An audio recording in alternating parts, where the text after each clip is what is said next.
चलिए आज की चर्चा को आगे बढ़ाते हुए अब बात करते हैं उस दूसरे ऋण की जिसके बारे में हमें जानना और समझना बहुत जरूरी है। अब किस ऋण की बात बताने वाले हैं पंडित जी? चलिए पंडित जी से जान लेते हैं।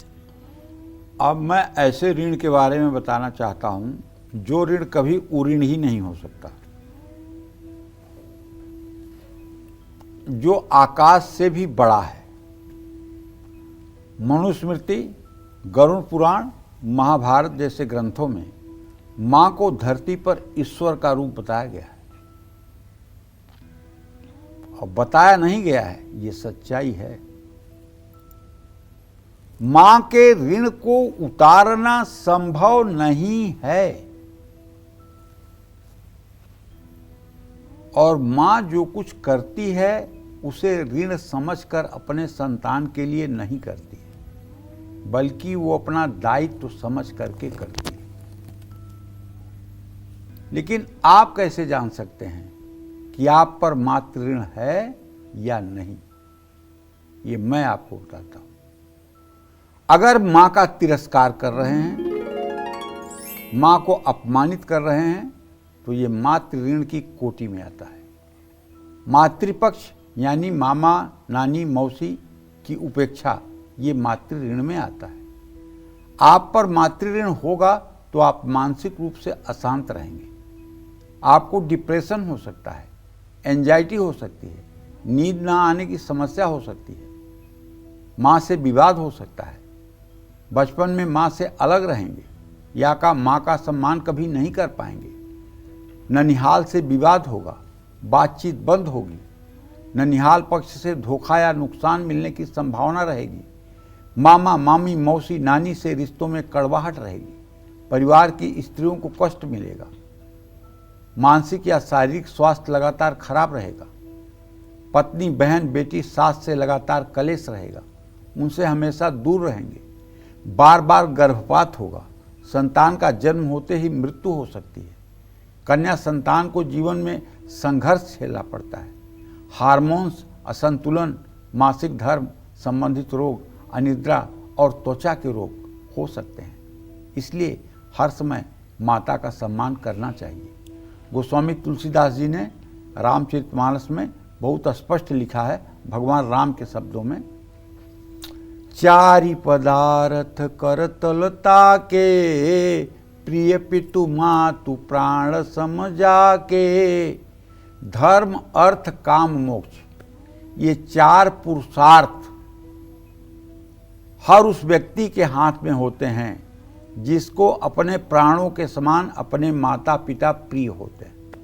जो अपने प्राणों के समान अपने माता पिता को मानता है, मैं आज इस कलिकाल में भी पूरे दावे के साथ कह सकता हूं, ऐसा व्यक्ति चाहे मंदिर जाता हो न जाता हो, पूजा करता हो न करता हो, अगर बत्ती जलाता हो न जलाता हो, धूप जलाता हो न जलाता हो, लेकिन अगर अपने माता पिता को प्राणों के समान मानता है, प्राणों के समान उनकी देखरेख करता है, तो आप, ये सनातन धर्म की गारंटी है कि उसके हाथ में धर्म, अर्थ, काम, मोक्ष, ये चारों पुरुषार्थ रहेंगे। पुंडरीक नाम के ब्राह्मण की मातृपितृ सेवा देख करके द्वारकाधीश स्वयं चल करके रुक्मिणी के साथ पंढरपुर आए और पुंडरीक अपने उस समय पिता की चरण सेवा कर रहे थे। उन्होंने न भगवान कृष्ण का आवभगत किया और न लक्ष्मी जी का आवभगत किया। लक्ष्मी जी नाराज होने लगी कि जगत गुरु का सम्मान नहीं कर रहा है, कैसा भक्त है।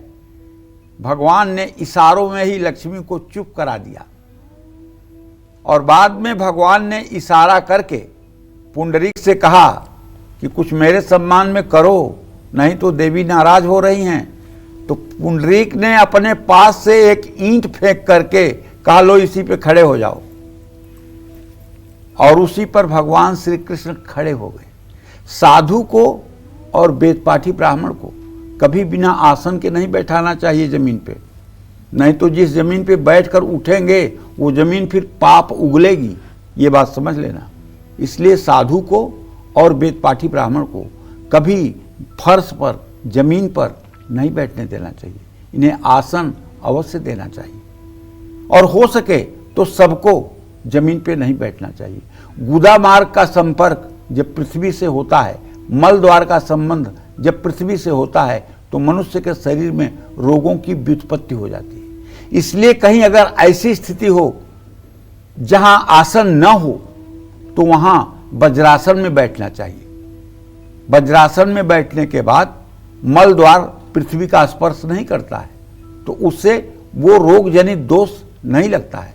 ये शास्त्र की मान्यता की बात आपको बता रहा हूं। तो पुंडरीक जी ने जिन कृष्ण भगवान को खड़ा किया था, वो कृष्ण भगवान आज भी पंढरपुर में विट्ठल के रूप में विराजमान हैं। डोंगरे जी एक महान संत हुए, वो कहा करते थे, कह रहे कृष्ण कहीं नहीं गए द्वापर से, वो तो पंढरपुर में ही आके विराज गए हैं कलयुग में अपने भक्तों की मनोकामना पूरी करने के लिए। तो भगवान कृष्ण ने कहा कि हे पुंडरीक, हम लोग आए, तुमने हमारा सम्मान क्यों नहीं किया? तो उन्होंने कहा, भगवान आप आए क्यों?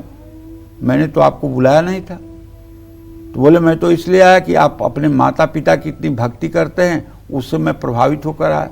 कहें जिस माता पिता की भक्ति से आप प्रभावित होकर आए और आपके आने पर अगर मैं माता पिता की भक्ति छोड़ देता तो आप अदृश्य न हो जाते, तो इसलिए माता पिता की भक्ति मैंने नहीं छोड़ा और आप हैं।